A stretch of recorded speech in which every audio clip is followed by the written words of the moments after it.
What is going on, everyone? My name is Andy. Welcome back to another FPL video. In this one, it's my team selection for Game Week 7. So I'm going to run you through how the team is looking, talk about the transfer that I've already made, and discuss things like captaincy and a double game week and stuff like that. I'll also run you through how I did in Game Week 6. So if you enjoyed the video, make sure to give it a like, hit that subscribe button if you haven't done so already. And if you want to get your team rated for free, you can do that over on Fantasy Football Hub. I'll leave all the links you need for that in the description below. And if you want to sign up and make use of the other tools and features, there's a 7-day free trial and 30% off at the moment. Make sure you check it out. Links in the description below. So Game Week 6 wasn't too bad in terms of overall points. I got 74 in total, which was a big improvement over the 36 in Game Week 5, but it was still a red arrow. And I think the big difference was in Game Week 5, most of our players just didn't get points, whereas this week, loads of players got points, one's in my team, and also one's in other people's teams as well. So although I had Saka for 13 points, Son 14, Fernandes 10, Botman was one of my transfers in, he got 12 points.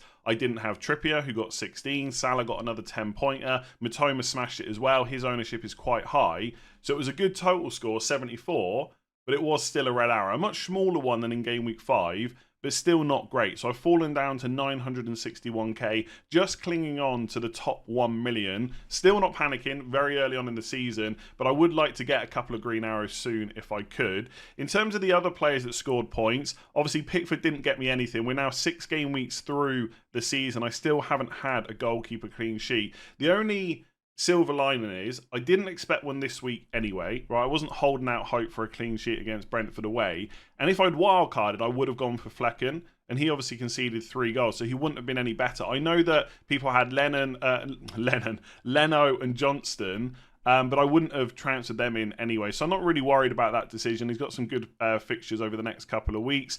Chilwell in defence, awful. Benched twice in a row, has come on, got 2 yellow cards in the last 2 games, and 0 pointers both weeks. I think the worst thing for me is I genuinely thought about transferring him out, and I went a different route in the end. So I discussed on last week's team selection doing Chilwell and Saliba to Trippier and Botman, or one of those 2 defenders to Botman and Jackson to Alvarez. And in the end, I did Saliba to Botman, which was a good move. Saliba conceded. Yes, he's got Bournemouth away in Game Week 7, but I don't really need him after that. But Jackson to Alvarez didn't give me any points because they both got 1-pointers. So had I gone the Trippier route, I'd be 16 points up, and I could just deal with Jackson this week, either to Alvarez or probably to Morris instead. So that's a little bit frustrating, but these things happen in FPL. At least I had Botman who got his goal. Estupiñán conceded again. Brighton still haven't kept a clean sheet so far this season, but he got an assist, and I think he got a bonus point as well. So 6 points is pretty decent. And like I've already said, my Man United players, Fernandes got 10 points, so glad I held on to him. Obviously, Rashford blanked again, but some good fixtures coming going forward, so hopefully he'll be okay. We'll talk about him in a minute. In Burmo, 1-pointer. He's only returned once in the last 4 weeks. I'll discuss him a bit more in a minute. And I think with Son, obviously that move didn't pay off in Game Week 5 when he had Sheffield United at home. And at that point, I'd made 3 transfers and gained no points from any of them. But all of a sudden, that Sterling to Son move looks pretty good. He's got 2 goals against Arsenal, and the better fixtures are to come. So overall, pretty happy. Haaland captain 12-pointer. I did have Kabori on the bench. I did talk about possibly playing him ahead of Saliba and selling Chilwell instead. And that would, again, netted me a few more points this week. And I think that's just being a classic FPL manager. I've actually done all right. Small red arrow. The team looks okay going forward. And I'm still picking faults in where I could have got extra points. I think it's a little bit easier to do that when you genuinely look to other options. I think sometimes you just make a decision, it doesn't work out, that's fine. I did look at doing the defender moves instead, but c'est la vie. It is what it is. 74 points, small red arrow. Let's take a look at Game Week 7. Going into Game Week 7, I've got 0 free transfers, and that's because I've already made my move. On Sunday night, I did Chilwell to Trippier. I knew that Trippier was going to go up in price. I knew that Chilwell was going to drop, and once that happened, I then couldn't afford that move. I had the exact money to do it, so I went ahead and made that transfer. I spoke about it on the knee-jerk stream on Sunday night. I got to be honest, I was in 2 minds about whether to do it, and even when I made the transfer, I wasn't completely sure. And that tells me that maybe I shouldn't have made the move, because by going Trippier, I've almost locked in the Game Week 10 wildcard, because if I now don't want a wildcard and I still want to get Salah in easy enough, I've probably got to take a 4-point hit. In the end, that's how I justified it to myself. I thought, yes, Chilwell is quite likely, I think, or at least in my opinion, to start this week, but it's still not a guarantee. There is still going to be some doubts there. Even if Chilwell does start, Trippier is still a better option this week regardless. And if I have to take a -4 to not use my wildcard and to get Salah in for a great fixture run, that's not the end of the world. So that's how I justified it to myself. But as I say quite a lot, if you're not 100% sure about a move, you probably shouldn't make it. So the price change has kind of forced me into that transfer. And even now, a few days later, I'm still not completely sure how I feel about it. Although I've got to be honest, the way the team looks, it does look pretty nice having Trippier there. And it probably feels like over the last few weeks, I've only transferred in like the highest scoring players. But I have spoken about Trippier the last couple of weeks, and I did consider him for game week 6 anyway. So this isn't a massive knee-jerk or anything like that. And I think the double up on Newcastle defence, so I've got Trippier and Botman with Burnley at home, looks pretty good. Even over the next few weeks, it's West Ham away in game week 8, Palace at home game week 9, Wolves away game week 10. And even if I do wildcard in 10, the next 3 fixtures are pretty decent. And I think in terms of targeting other defenders, there's not a huge amount of other options that I want. Like, I could potentially have gone for cash, but I don't think Villa are getting a clean sheet this week. That could have been my move, right? If I think Chilwell's definitely going to start, I could have held him for Fulham away and then got cash in game week 8. And that would have allowed me to get Salah quite easily. But I just thought to myself, you keep saying you might put off the wild card, but deep down, it's almost certain that I'm just going to use it in game week 10. So that was just another reason to make the move. So I have done that. Trippier and Botman. In goal, I've got Jordan Pickford. And contrary to the TikTok comments that keep saying I shouldn't be making videos if I've got Pickford in goal, look, things haven't gone great. It was a bad pick in game week 1. I think the choice to not transfer him out the last few weeks has been justified, to be honest. Any goalkeeper I would have gone for hasn't been keeping clean sheets either. I wasn't going to bring in Johnston with Henderson there, although he went off injured in the Carabao Cup last night. So anyone that's got Johnston is now looking really good. But it's Luton at home this week, and then it's Bournemouth at home in game week 8. I've got to get at least 1 clean sheet. Surely I deserve that. 1 clean sheet from Pickford over the next 2 games. That'll be 1 out of the first 8 game weeks. Come on, just give me the 6 points, all right? So hopefully Pickford gets a clean sheet. And then my final defender is Kabori, who's got Everton away, Burnley at home. The only reason I'm playing him is because I've had him since game week 1. He's been on my bench. And obviously it's a pretty good game week. He wasn't started last night in the Carabao Cup, so he should start at the weekend. Could Luton get 1 clean sheet? Probably not. But obviously you've got a couple of appearance points there, hopefully. And if he's playing wing-back, he's fairly attacking as well. And ultimately, I'm going to play him ahead of Estupinian with Villa away, because I think Villa will score in that game. And my other option is Udogie against Liverpool at home. So it's a bit of a no-brainer to play him this week. Whether or not I would bring him in, probably not. But there might be some squads out there where it makes sense to bring in a cheap double game week and to then have extra value to spend next few weeks. So yeah, I think that I'm pretty happy with the defence, right? Pickford, Trippier, Botman, Kabori, double game week, Burnley at home, and then Luton at home. It looks pretty good. And Turner's got Brentford at home. Will he go and get a clean sheet? Probably. Well, I've got to play Pickford. That is the easier fixture. So yeah, defence I think looks decent. All right, let's take a look at the midfield. And the obvious player to start with is Bukayo Saka, who is now yellow flagged. Mikel Arteta held his press conference ahead of Arsenal's Carabao Cup game on Wednesday and said that Saka's not available for that game and he is a doubt for the Bournemouth game at the weekend. Now, that press conference was held on Tuesday, and Arteta also said at that point Saka hadn't been able to join training. So anyone that owns him, it is a less than ideal situation. It's also typical because all season I've been very fortunate to have no injuries in my team, but I've also still not made any early transfers. I've been super cautious. I've lost a bit of team value, but where possible, I always like getting as much information as I can. This week, I decided, well, I've got no money to spare to make the move. I'll go ahead and do it. And now Saka's flagged. So it is frustrating, but I've got no one else to blame but myself because I watched the Arsenal versus Spurs game. Saka did get substituted a little bit earlier than you would have expected in a fixture like that, and he was limping as he walked off. So I took the risk. One of the reasons I did that is because it always feels like Saka's got some kind of a knock because he gets fouled so much, and yet he always starts. So that's why I took the risk, but it might come back to bite me. I know some people are saying we've got Champions League coming up, Man City in game week 8. They're not going to be... Arteta's not going to want to be without Saka, and so he's not going to be risked for Bournemouth. But if he's available, he always plays. So I'm not completely ruling him out just yet. I guess the thing to discuss here is what do I do if he is ruled out at the Bournemouth game? Because at that point, it would take a -4 to replace him. Now, I was already considering selling him in game week 8, either for a cheap midfielder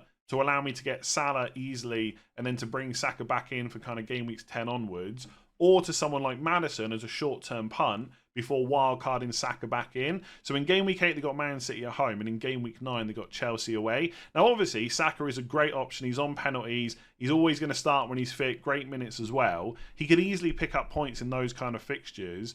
But I think a short-term punt was also perfectly viable. So if he's going to miss the best fixture of the next 3, I could just bring that move forward. I do have a playing bench.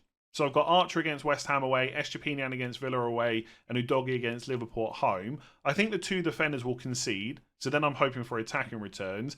Archer is at least going to play, probably going to get me 2 points. Whether he gets me any attacking returns, I'm not so sure against West Ham away. But any player that I bring in has to outscore those bench players plus 4 points. So even before Archer potentially gets an assist or a goal, he's going to be on 2 points, unless he gets a yellow card, of course. So you add the 4-point hit in, suddenly that's 6 points. So whoever I bring in I've got to be pretty confident they're going to outscore that this week, because I could just obviously risk Saka. If he's not in the squad, one on my bench comes on, and then I can just transfer him out in game week 8 as originally planned. So I'm not sure I would definitely sell him. If I do, it would probably be for James Maddison, especially if I commit to game week 10 wildcard, because they would have Liverpool at home, Luton away, Fulham at home. I think that's a pretty nice fixture run. Obviously, he's flagged as well, so I'd have to wait and see if he's fit and available, but that would be the option. Otherwise, it would be to go to a cheaper midfielder with an eye to having the funds later on to get Salah without a wildcard. So that's the kind of 2 things I'm thinking about. If we look on Fantasy Football Hub at the points projections. Obviously, if you want to check this out, links in the description below. 30% off, 7-day free trial, etc. at the moment. If we go to midfielders, and let's just check the next 3 weeks. So 7, 8, and 9, because obviously, as I've said a million times now, potential game week 10 wildcard. The projected midfielder to score the most points, or the midfielder projected to score the most points, I should say, is Salah. But I can't get to him in one move. I'm not going to start taking -8s, -12s to bring him in. Then it's Son, already own. Then it's Fernandes and Rashford, already own them as well. And then it's James Maddison. So my own instinct is to get Maddison. This kind of backs it up as well. That looks like a pretty good move in the short term. After that, you've got Mbeumo, who I already own. And then it's Diaby. And he is someone that I'm interested in, because although I'm not keen on getting Matty Cash this week, because I think Villa will concede to Brighton, from an attacking point of view, it's a pretty good fixture. So it'd be Brighton at home, then it's Wolves away, West Ham at home, then it's Luton at home, Forest away, Fulham at home. That's when it gets really good. And that would potentially allow me to bring in Salah without needing the wild card, essentially. So that is another consideration. Someone like Diaby, maybe Eze as well. But Eze's got Man United away this week, then Newcastle away in game week 9. So I don't know if it's the right time to bring him in.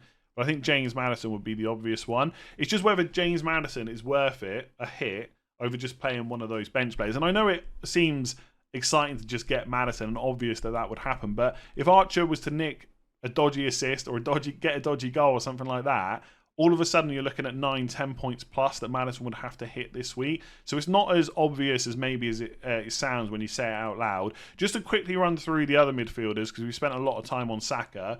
Obviously, Son looked great against Arsenal. Didn't get any points against Sheffield United at home, but the next 3 fixtures are decent. And as I said, I think on transfer tips yesterday, I think he'll definitely start number 9 against Liverpool at home. Even if he gets moved to the left for Luton away and Fulham at home, they're still great fixtures. I'm not worried about him whatsoever. He could be their penalty taker as well. With Mbeumo, Nottingham Forest away this week, Man United away in game week 8, so back-to-back away fixtures. He's only returned once in the last 4 weeks. They're missing Rico Henry now. I am a little bit more worried about him than I was a few weeks ago, but ultimately it's going to cost me 4 points to get rid of him, so I've got to keep hold of him. And then it's similar conversation with Rashford and Fernandes. Man United played Crystal Palace in the Carabao Cup. They actually looked pretty good, although I watched that game. Crystal Palace didn't put up much of a fight, but they didn't have Fernandes or Rashford in that team. Højlund didn't start either. So I think that's a pretty good match. Then you've got another home game against Brentford, and then it's an away game against Sheffield United, who just conceded 8 goals to Newcastle. So I think Rashford and Fernandes look pretty good for the next 3 weeks. Would I rather have Salah and like a Diaby or someone like that? Possibly, but I can't even afford that. I would have to make an extra move as well. And like I said, you're then looking at 12 points to get Salah in, who I'm not going to captain. And we've seen this week, those two players, we've seen this over the season. Those 2 players are capable of returning despite the current narrative. Salah got 10 points in the last week, so did Fernandes. Rashford is more than capable of doing that as well. So I'm happy just to stick to the plan. That was my original plan. Get to game week 9, then wildcard, and then decide what to do with the Man United players. I think for now it's a pretty easy hold for Crystal Palace at home. So apart from the flag on Saka, I think things look pretty good, at least on paper. It doesn't always work out in terms of points. And then up front, I've got the Man City double up, Julian Alvarez and Erling Haaland against Wolves away. And as it stands, Haaland is my captain. Once again, very boring, but I don't feel like I've got a better option this week. There will be lots of you out there that already own Carlton Morris or are looking to bring him in for the double game week of Everton away and Burnley at home. Might be thinking about captaining him. I don't mind that. I would like to think that if I had both Haaland and Morris, that I would go for the double game week player because Everton away and Burnley at home are such good fixtures. But it's very easy to say that when I don't have to make that decision because Luton haven't been great so far this season. I don't think many of us are expecting a big improvement. But with Morris, you've got a player that's nailed on, good fixtures, and has penalties. He's already on 5.2 points per match so far this season. If you're ever going to take a punt against Haaland, this is one of those weeks where you could think about it. And for anyone that does do it, I mean, I hope it fails because I don't own Morris, but it would be nice for something like that to pay off. And I think it's a reasonable shout to captain Morris. I also think it's perfectly reasonable to bring him in and still captain Haaland if that's the way you want to go. But for my team, it's relatively easy. If last week in game week 6, I'd gone Chilwell and Saliba to Trippier and Botman, which obviously was my alternative transfer thoughts, and I had Jackson right now, I'm pretty sure I'd be selling him to Morris. I don't think I'd be going straight to Alvarez. It's not that I think Alvarez is a bad pick now, but you've got Wolves away instead of a double game week, and then he runs straight into Arsenal away in game week 8. So I feel like at this point, you've missed lots of the price rises. He's probably not going to go up a huge amount over the next 2 game weeks. You can just put that move off another couple of weeks. I would rather go for the double game week player. But for my particular team right now, if I wanted to do Alvarez to Morris, I would have to take a 4-point hit, and that is just not worth it. If Chilwell was still playing left wing, etc., and I was looking to keep hold of him, and I bought Alvarez last week, would I consider moving him straight onto Morris? I probably would, because I like double game weeks that much.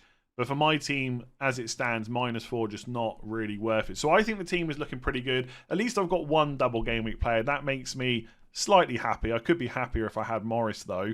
I checked my suggested transfers on Fantasy Football Hub as well. If you want to check this out for your own team or you want to just get it rated, all the links you need are in the description below. And interestingly, it did do Chilwell to a Newcastle defender. Now, in this case, it's picked Fabian Schär, but that's because it doesn't know that I've already made the move. So it thinks that I'm priced out of doing Chilwell to Trippier. Had I checked this on Sunday, I'm pretty sure it would have shown me Trippier instead. So my own kind of decisions are backed up here in that Chilwell probably needs to go. A Newcastle defender looks like a good option, and that's what I've gone for. So if you want to check out all that stuff on Fantasy Football Hub for yourself, links in the description below. Otherwise, I'm going to leave that video there. Make sure to give it a like and hit that subscribe button if you've enjoyed it. If you're on or you're listening on podcast, make sure to rate 5 stars, and I'll be back tomorrow with a game week preview.